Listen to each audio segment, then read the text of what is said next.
PV Narasimha Rao award for economics. So మాజీ ప్రధాని అయినటువంటి మన్మోహన్ సింగ్ గారికి P V Narasimha Rao award for economics అనేది ఇవ్వడం జరిగింది. సో ప్రతి ఏటా ఈ అవార్డు అనేది ప్రకటించడం జరుగుతుంది. ఎకనామిక్స్లో ఎనలేని సేవలు చేసిన వాళ్ళకి బేసిక్గా P V Narasimha Rao award for economics అనేది ఇవ్వడం జరుగుతుంది. సో మనందరికీ తెలుసు 1991 ఎకనామిక్ రిఫార్మ్స్ ఏదైతే ఎల్పిజి రిఫార్మ్స్లో పివి నరసింహారావు గారు ప్రైమ్ మినిస్టర్గా ఉన్నారు. సో వారి కింద ఆర్థిక శాఖ మంత్రిగా చేసినటువంటి మన్మోహన్ సింగ్ గారు, మన మాజీ ప్రధాని అయినటువంటి మన్మోహన్ సింగ్ గారు పివి నరసింహారావు గారి టైంలో ఎకనామిక్ మినిస్టర్గా చేశారు. సెంట్రల్ ఎకనామిక్ మినిస్టర్గా చేయడం, ఫైనాన్స్ మినిస్టర్గా చేసిన టైంలో ఈ ఎల్పిజి రిఫార్మ్స్ని ఇంట్రడ్యూస్ చేశారు. Liberalisation, privatisation, globalisation. సో ఆ టైంలో వీరు చేసినటువంటి కృషికి గాను ఇప్పుడు P V Narasimha Rao award for economics అనేది ఇవ్వడం జరిగింది.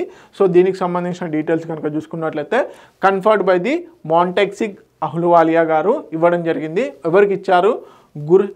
గుర్షహాన్ కౌర్ గారికి. సో మన్మోహన్ సింగ్ గారి వైఫ్కి ఇవ్వడం జరిగింది, మన్మోహన్ సింగ్ గారి పేరు మీదుగా. ఓకే, ఎవరు ప్రకటిస్తారు అంటే ఏ ఇన్స్టిట్యూషన్ ఇస్తుందంటే పివి నరసింహారావు మెమోరియల్ ఫౌండేషన్, హైదరాబాద్కి సంబంధించినటువంటి పివి నరసింహారావు మెమోరియల్ ఫౌండేషన్ ఇవ్వడం జరుగుతుంది. So 1991 economic liberalization point of వ్యూలో, అదేవిధంగా ఇండియాస్ ఎకనామిక్ ట్రాన్స్ఫర్మేషన్లో, నేషనల్ బిల్డింగ్లో మన్మోహన్ సింగ్ గారు ఎనలేని సేవలు చేసినందుకు గాను ఈ అవార్డు అనేది ఇవ్వడం జరిగింది.